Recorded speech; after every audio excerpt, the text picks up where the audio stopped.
Hello and welcome to the London Car Alarm Company. Today we just fitted another Starline S series Solaris. So how the system works off the existing remote control. It comes with a tilt motion shock, Bluetooth app, also impact to the side, impact to the back, status LED, horn honk and call alert. So I'm going to show you how it works. So obviously it's been set, so I've just locked it with this, where you get it's obviously a chirp and a flash when it arms, but I'm going to apply force and you're just going to watch it go mad. So watch carefully. So if someone applies a force to this, you'll see what will happen. There you go, system's going mad.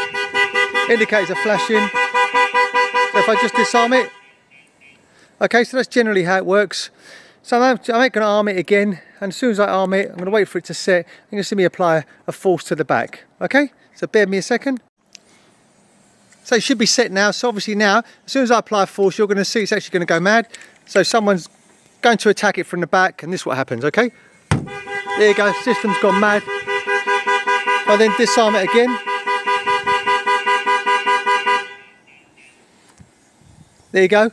Also, we've got a thing called immobilizer mode. So obviously when we disarm it, as soon as I jump in the vehicle, you'll see that it won't start. So we're in the vehicle now. Watch carefully. I'm going to try and start it. Foot on the clutch, try and hit the start button. And it just won't start, okay? It just won't start. So you need to insert a code. So just bear me a second and I'll show you how to disarm it. So we jumped into the vehicle now. Obviously we try and start it, got the key here. It just won't start, okay? So obviously if you try and start it, it'll come up with some error codes because obviously you've actually tried to start it. So let's just turn it off. So main procedure is main ignition on. So double tap. So you get your yellow and your red lights. Insert your code, which we're going to change after the video. So up, up, down, down. If you watch in the top corner here, you will get a double flash. There you go. Ignition comes on, and then we'll be able to start it, okay? There you go, vehicle starts. Really simple and really straightforward to use. Also comes with an app, which I'm going to try and show you shortly. Bear with me a second.